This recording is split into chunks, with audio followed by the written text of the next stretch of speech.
Hi, I'm Phil Cook, and today we've got a terrific episode. I'm talking to Johnny Moore, the founder of the Kairos Company. He is an expert at communication, PR, publicity, public relations, all that world that's so important in this digital age we live in, particularly if you're the leader of an organization, a church, a ministry, a nonprofit, or a business, whatever. We're going to talk about what you need to know in today's world that's so controversial, so chaotic, so distracted. How do we get our story out there? And we're going to learn that if we're not telling our story well, we're going to spend the rest of our life at the mercy of other people who will tell it poorly. So today's an important episode that I do not want you to miss.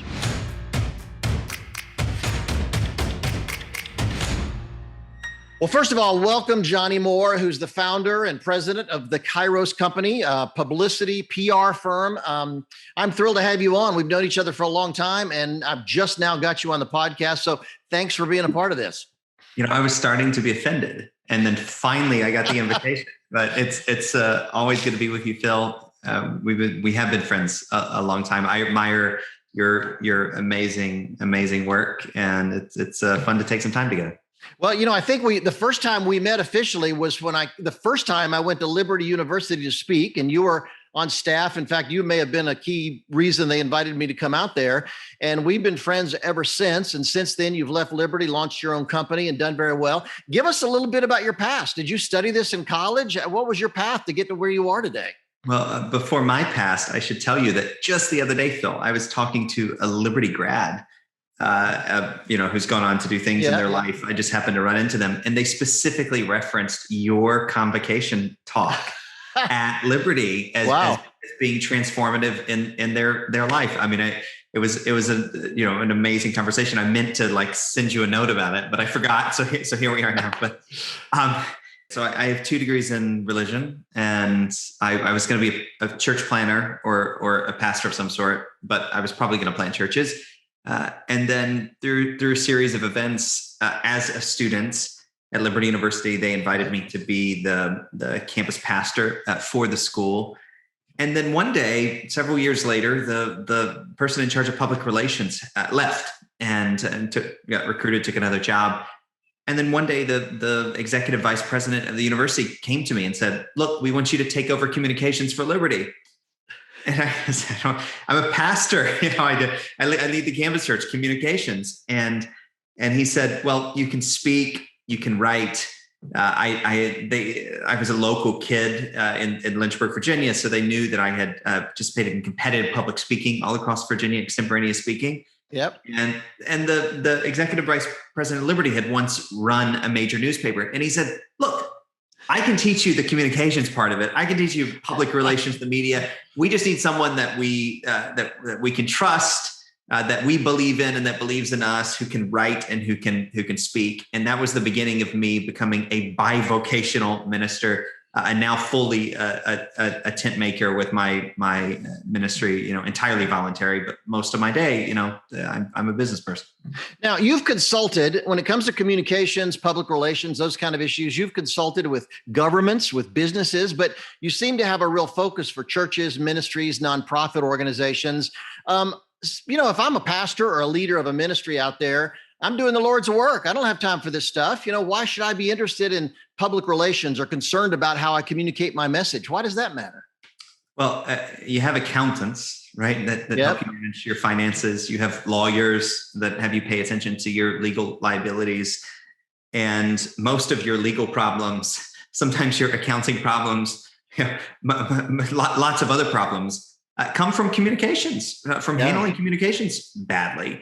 And it's not just the problematic piece of it. There are all these opportunity costs to not communicating well and effectively, with your ministry, whatever your mission is. And so I'm always telling people, in the way you have all of those other experts retained, you really should have communications advisors retained. And sure, we do public relations. We issue press releases. We interact with the press. We do crisis management. We issue statements. We help, place and sometimes even help, draft or consult with people in drafting editorials.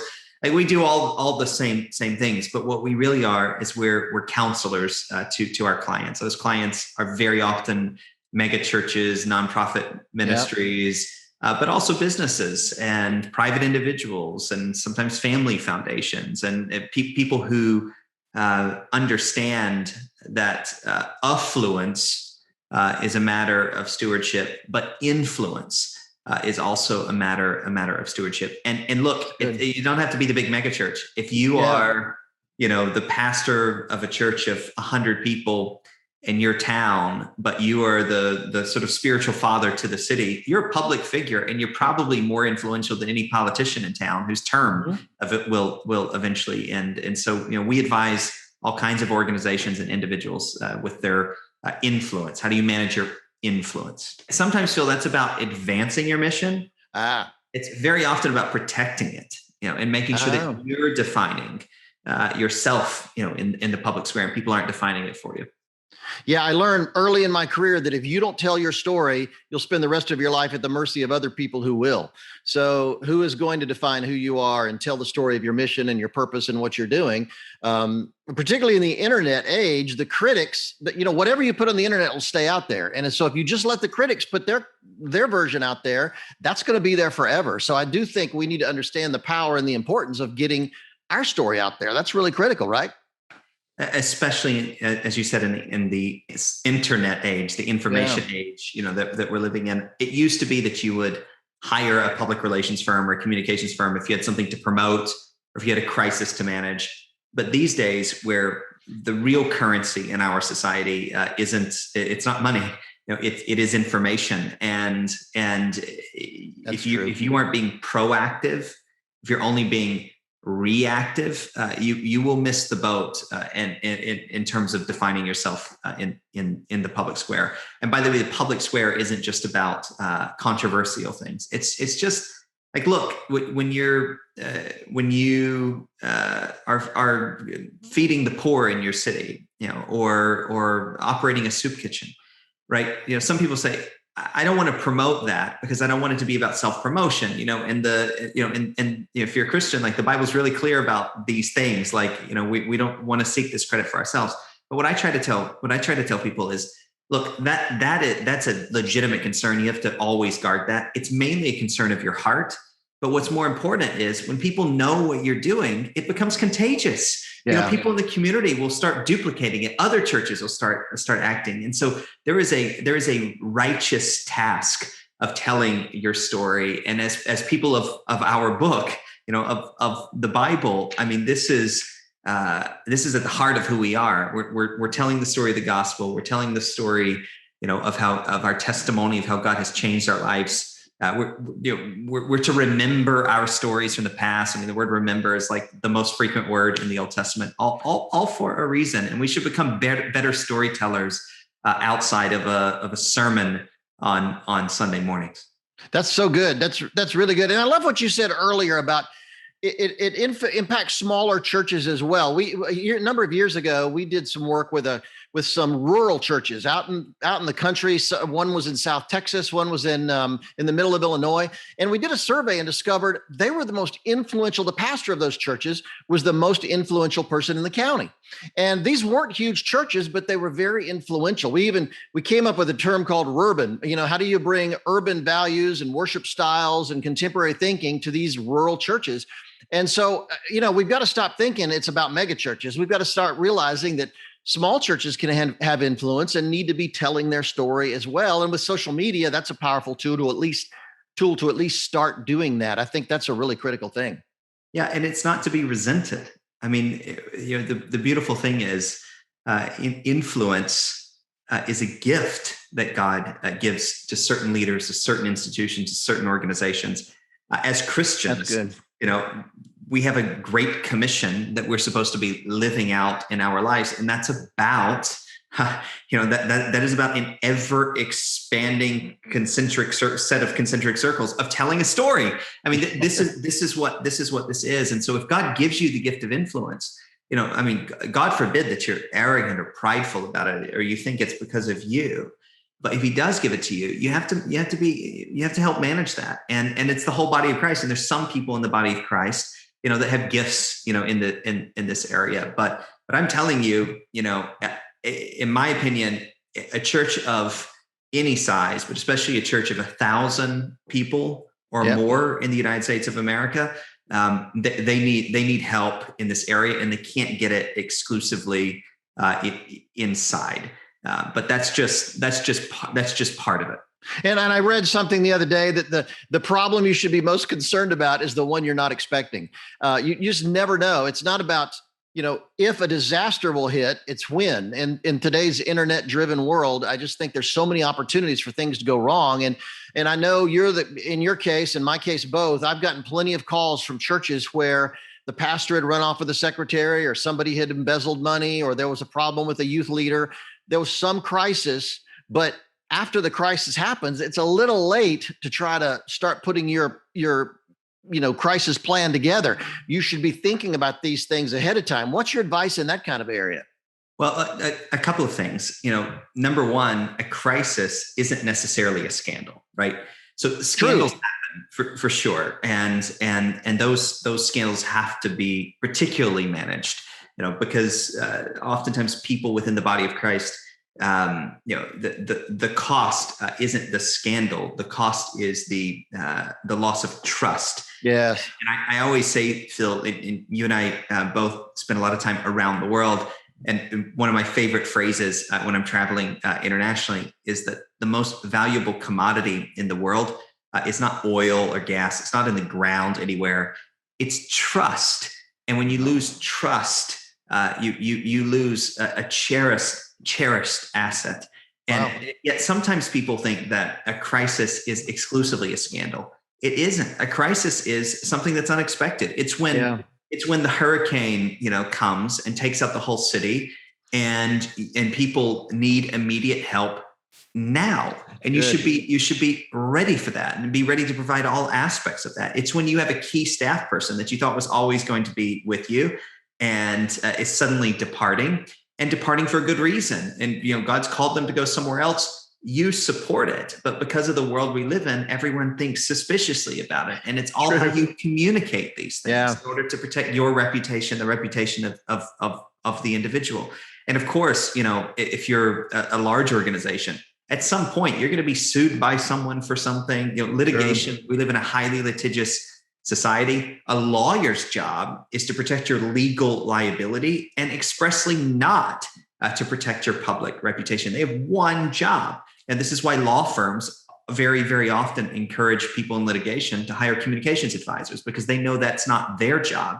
They have one job, to protect your legal liability. They need experts to protect the public relations of the institution. And for a church, a ministry, a nonprofit of any type, if someone's donating money to you, they're doing it because of your reputation. It is your organization, and sometimes reputations are going to be attacked for really bad reasons. You could have a disgruntled member, a disgruntled employee. You could have God forbid, but a stalker, somebody that's harassing someone. These things just happen, all the time in the world we're living in.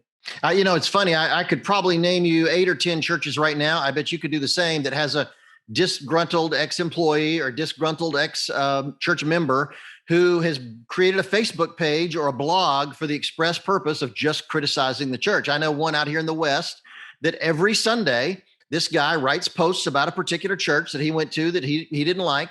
And the problem is it's blown up to where the local newspaper and the local TV stations will check it out from time to time. And he doesn't go to the church anymore. He's never worked there. He's never been on the inside, but he's writing vicious attacks on the church constantly. So it's nothing the church has done wrong. It's just something that happens, like you say, from the outside that you can't control. And in today's social media age, I think that's just going to get worse probably. Yeah, and this is why you have to be proactive, Phil. It used to be you would focus on public relations if you had an initiative or a product or something to promote. Yeah. In this time that we're living in, because everyone has their own, mouthpiece, they all have their own bullhorn, their own billboard, which is what Twitter or Facebook is, and by the way, that local Facebook post is probably more powerful than national criticism, because it's a local person in your community. That's a good word. The only way you really protect against those things is if you're constantly making sure that you are defined your reputation is protected. You do it proactively. So it used to be that you would advise people to get out there, so to speak, in the press or as more of a public figure if they wanted to promote something. What we're saying is it's too late, and it's certainly too late if there's a crisis. It's not exactly too late. There are things that can be done, and most of the time, if it's a crisis, we get brought in too late. And there are things that can be done to sort of salvage it, to triage a situation. But the best situation is if you've already been working, and the way you save for a rainy day, you also store up your trust capital for a rainy day. And these days, you need to do it. You have to prepare for these circumstances the way you want to save money in case of a crisis. I read a statistic just recently, just last week, actually, from a large ad agency in London, and they had done a study that indicated 67% of the general public would give you more grace if you had a great reputation when something goes wrong. They said something like only 7% will give you that grace if you have a bad reputation. So suddenly reputation becomes incredibly, incredibly important in this chaotic world we live in. Yeah, but the other side of it, though, is that reputation and controversy is also overrated, right? So you can't neglect it. Yeah, you do everything you can to protect it. But a lot of people in the world that we're living in, and this should especially not be true of Christians, but it especially is true of Christians. And unfortunately, in my experience, people are so obsessed with not being controversial or not being criticized. That they fail to realize that everything is controversial to someone. Yeah, right. True. So if you're going to live your life and run your organization and decide who you're going to be on the basis of controversy, you're not going to fulfill your mission. You're not going to achieve your goals. You're not going to do anything except for spend every single day, looking around your corner to make sure you're not causing someone to not like you. And again, a Christian organization.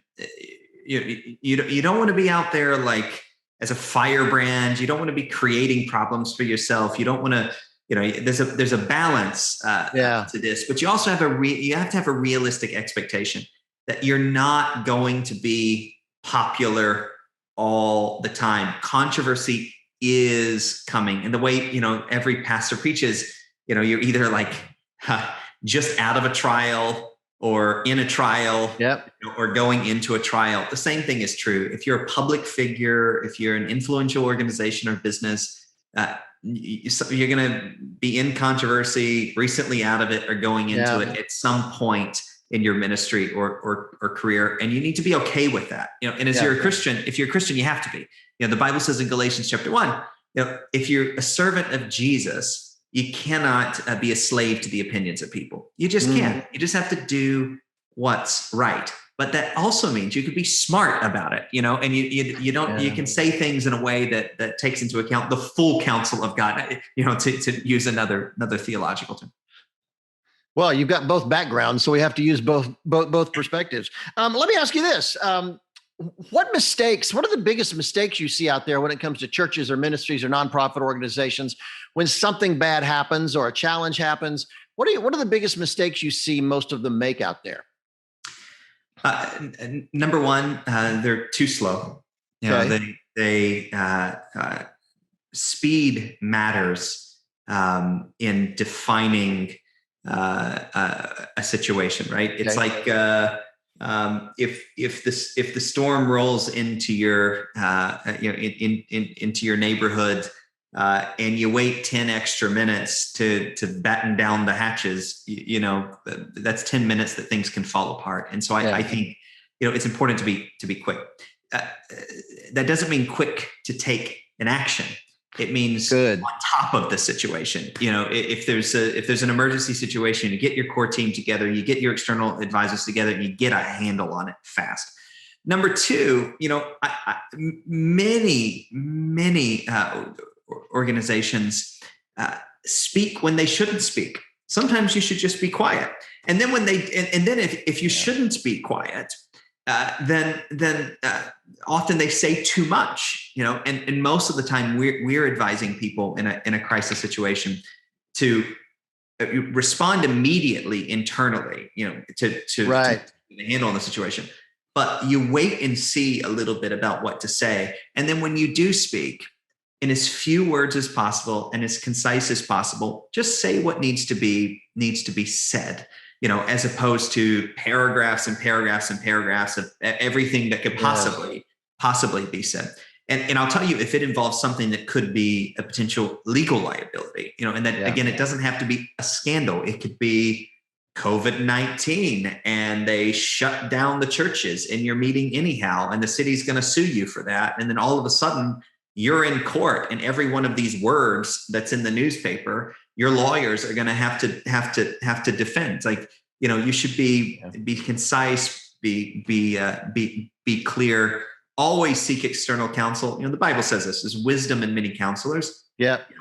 Again, I'm advising you ought to have communications people, firms like ours, retained by your organization over the long haul, and the way you retain lawyers and accountants, but they all should work together. So I'm always saying, like, has your lawyer, your general counsel, or a friend of yours, who's a lawyer, have they reviewed what we're about to say or what we're about to do? So those are some mistakes that I see in crises. But there are others, one of which, by the way, is to be dishonest with yourself, right? Oh, yeah. I think we have a natural tendency to be defensive, and if you did, in most circumstances,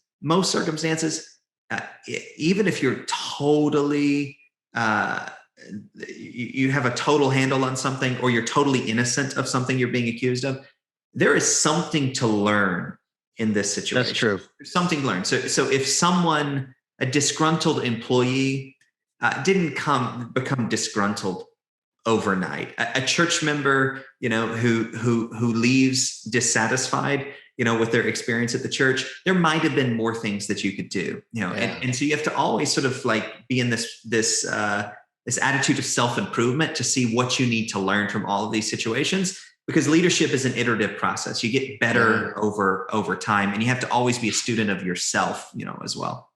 Going back to your comment about making a statement, we're under no obligation to talk to the press, right? If something is happening, a lot of pastors, a lot of leaders feel like, okay, if a reporter calls, I've got to talk to him. But we're under no obligation, right? No, you have no obligation to do it. Under most circumstances, you probably should, but if it's a certain type of circumstance, we don't advise doing a bunch of interviews. Have an approved statement that everyone feels good about. That is your message. Service it to the press. We can even do it for you, so you don't have to do it yourself if you want to keep a degree of separation, which I think is very often a smart thing to do. But you should respect the press. You should believe in the free market. I disagree with the press all the time, but I respect the press. And they have a job to do. They're not out to get you. They have a job to do. Okay. Yeah. Just like you have a job to do. And again, this is where you have professionals deal with them, because it's, and the other thing too, Phil, and I think this is the biggest mistake people make.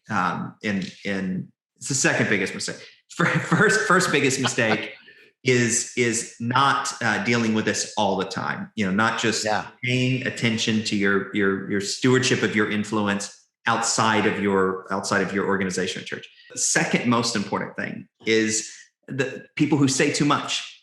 Interesting. And who don't think before they talk. Okay. Boy. And by the way, leaders of organizations are famous for this. And the worst are pastors. These people talk for a living. That's all they do. They talk all the time. And I'm telling you, it sounds so elementary, but just think before every word and every statement. Think of every word before you speak it. And this is just a good habit to have anyhow, to think before you talk. And then, by the way, it's not so important what you're saying. It's who's hearing it. Yeah. And everything is read by different audiences. And so what we try to do is we try to help people understand all those different audiences. So you have some people out there who don't trust you, and some people who do trust you, and some people who believe like you, and some people who don't believe like you, and some people who will never trust you, and others who are willing to give you the benefit of the doubt, and some people who are out to get you, and other people who will always defend you. And your tendency is to only listen to those people who will always defend you. That everything you say publicly is going to be heard by all those different audiences. Yeah. And you should be thinking about the words you speak, the words you write with that in mind. Now, let me ask you this. I'm not a pastor by any means, but I have a policy here at Cook Media Group with our team that my email is accessible by 3 different people. My phone is wide open for anybody that wants to look. It's very hard for me to have a secret life, put it that way. I've just put a lot of obstacles out there to make it really difficult for me to do anything without somebody knowing about it. And a number of years ago, I spoke and it was in another country, and it was a big conference. And about 6 months after I spoke, some lady emailed me and was trying to be, really romantic, and it was just not appropriate at all. Very suggestive email. And so my assistant saw it, immediately, because she sees my email, and I had her respond. And I thought, it's funny that once that lady realized my assistant is reading my emails and she responded, I never heard from her again. And so I just think, are there things we can do as leaders that should make us more transparent to help protect us in these kind of situations? Yeah, 100%. But here's part of the challenge. When you are the leader of an organization, a church, a ministry, a business, a nonprofit, I don't care if you've hired the best people in the world who will always tell you like it is. Yeah. There is a power dynamic involved in being the leader, the CEO, the senior pastor, the president of whatever. Yeah. And you have to always, in addition to all of these safeguards and everything, which of course we advise for, we advise that you have certain types of accessibility boundaries if you're a public figure. It may be a wonderful virtue signal to stand up and say, from the pulpit, here's my cell number, call me anytime. It's an unwise thing to do. I agree. Number one, you're one human being. And so everybody's going to they're going to hold that number until they have an emergency.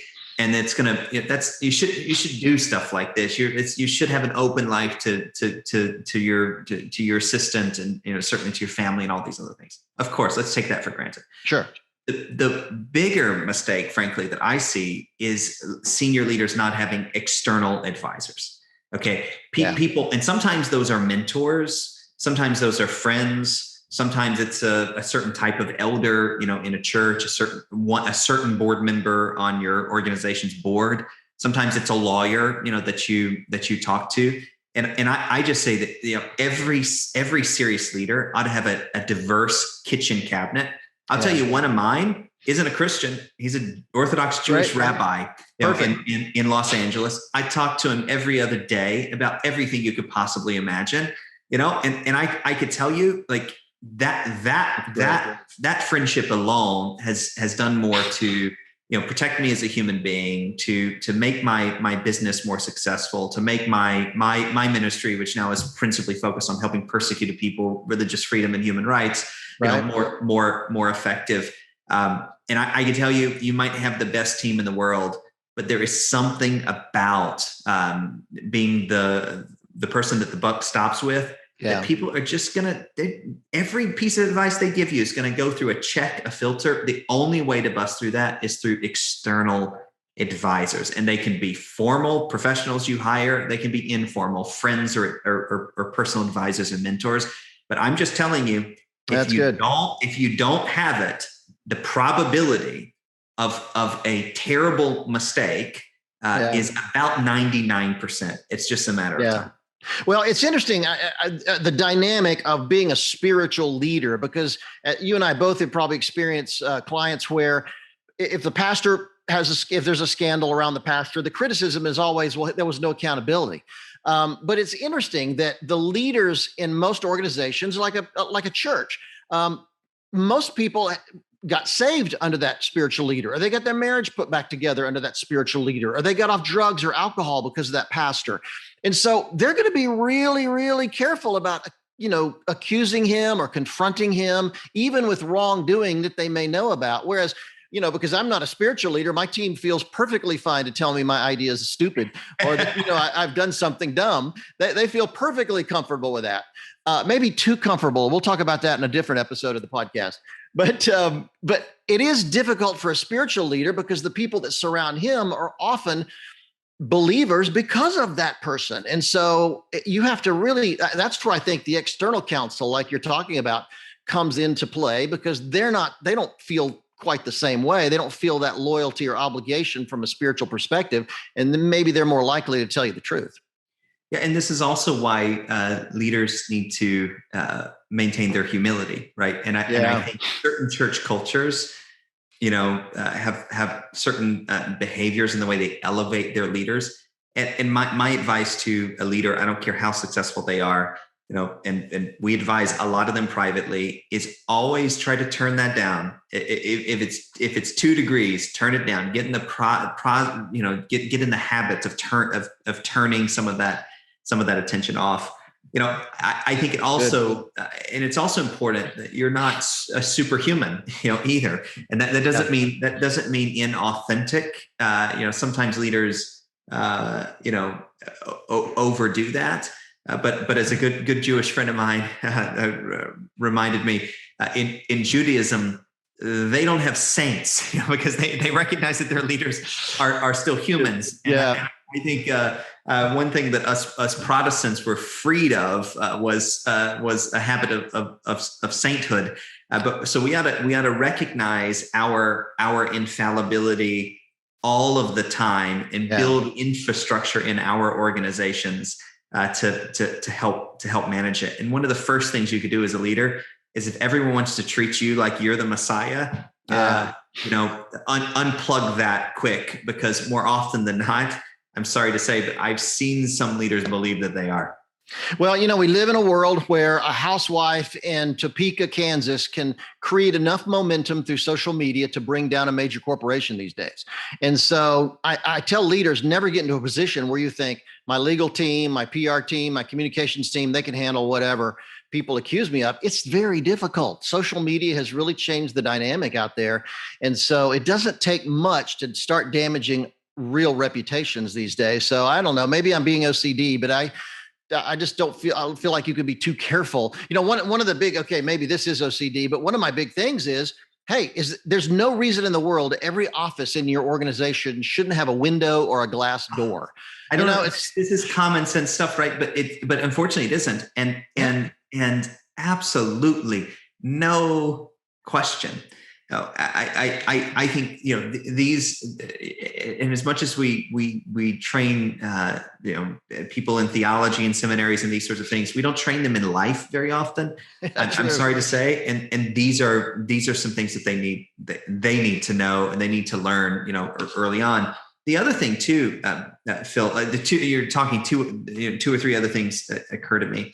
Another mistake I see in crises, by the way, is when a leader becomes obsessed with the crisis. And again, I'm not talking about scandals. No, I totally get it. Yeah, scandals are rare. Okay, crises are common, and crises can be totally amoral. It could just be a surprise.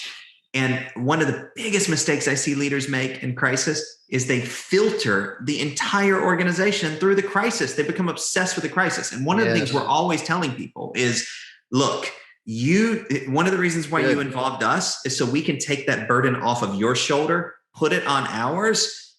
The crisis isn't going to kill your organization or your ministry or your business, most likely. What will kill the organization is if you're so focused on the crisis that you lose your focus on your mission. Okay, exactly. So don't make the filter that everything goes through.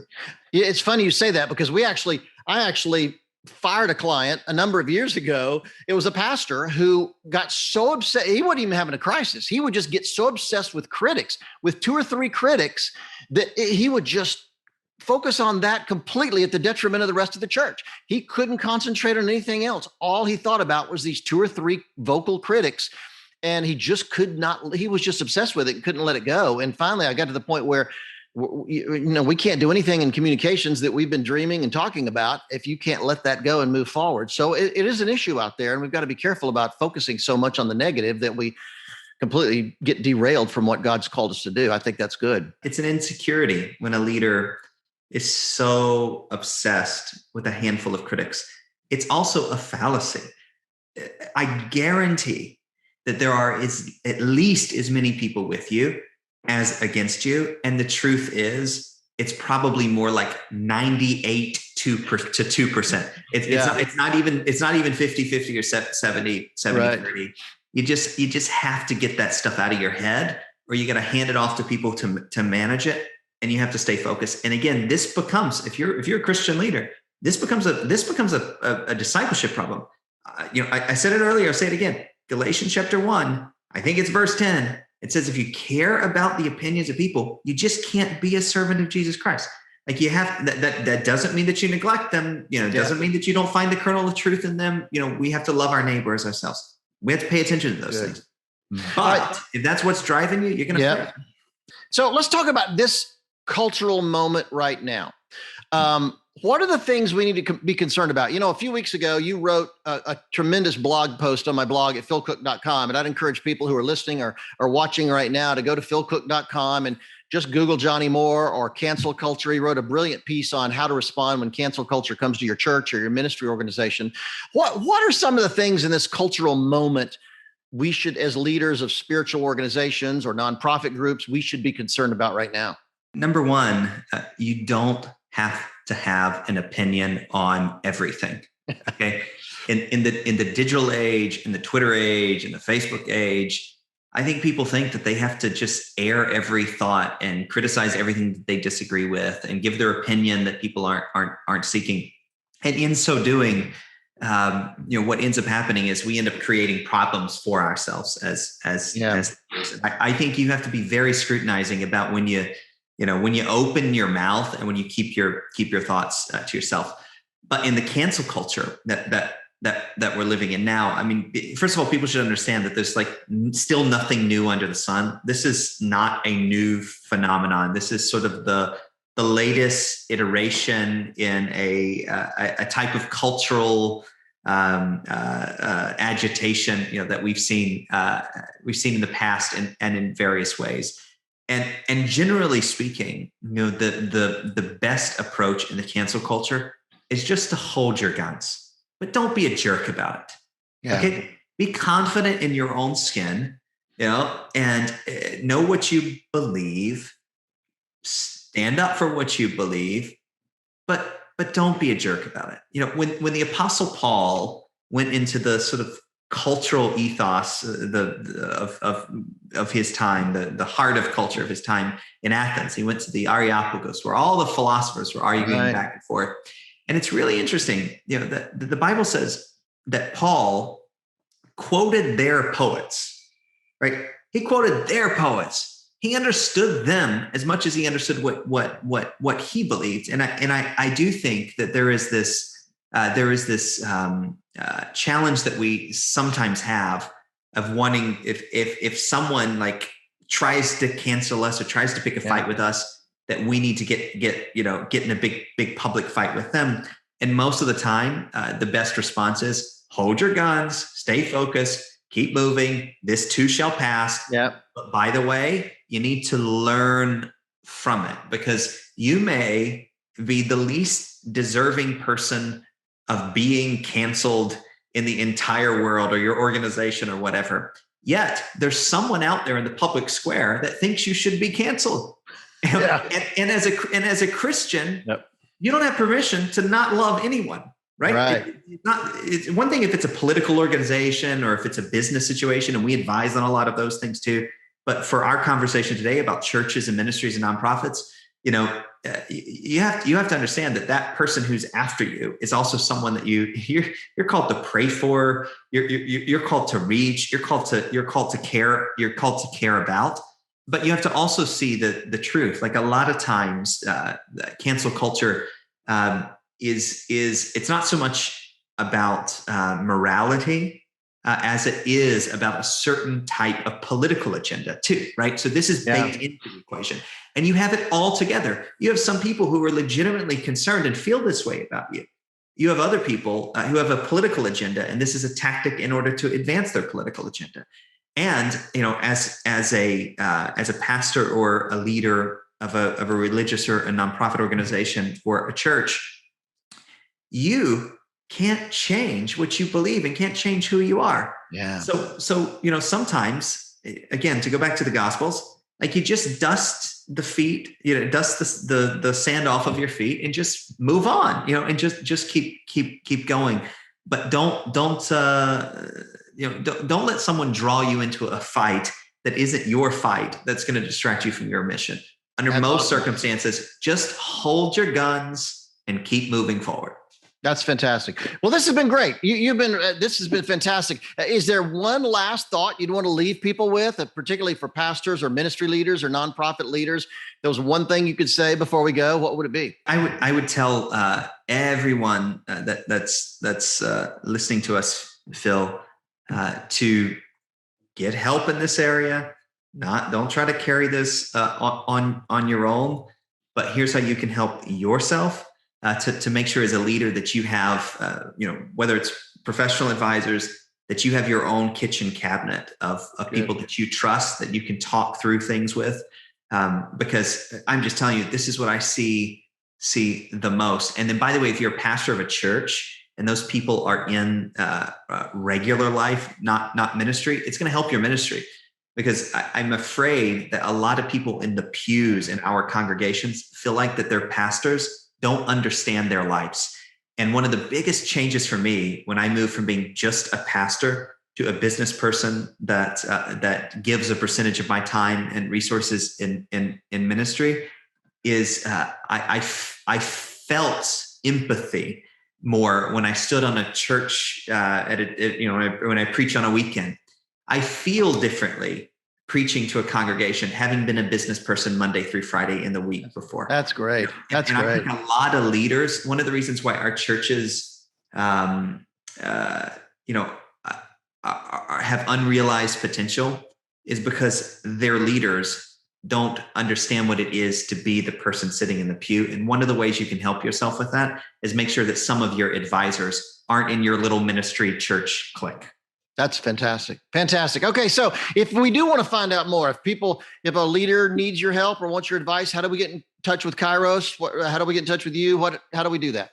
Yeah. So you can go to the kcompany.co.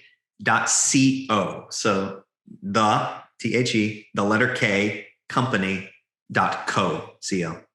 And it's got all the information we need for bringing you on board and helping make things happen.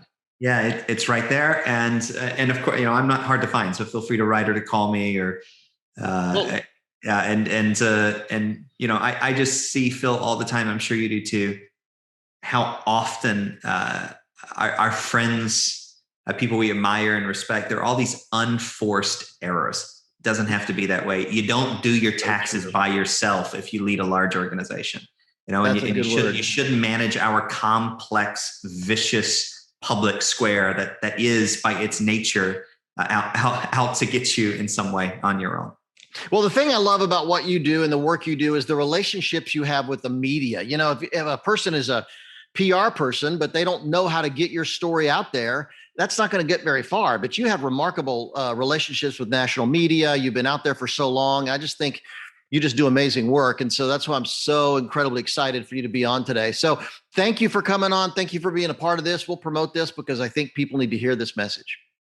I'll tell you, that was a great conversation with Johnny Moore. I'm a huge fan of his. He's really brilliant when it comes to getting your story told and getting it out there and protecting yourself when you get critics, when you get controversy, when things happen that don't go the right direction. He's the man to call. And just remember that you should listen to this again. And I would encourage you to get your staff and share it with your staff because people need to understand these important principles. Now, in my new book, Maximize Your Influence, How to Make Digital Media Work for Your Church, Your Ministry, and You, I have a section on public relations, particularly on crisis public relations, what to do when things go wrong. So I'd encourage you, this is a great background. This is going to be, this was written as a reference book to put on your desk so that when these issues come up, you know where to turn. So I would encourage you, get it. You can go to influencematters.com, our nonprofit, the Influence Lab.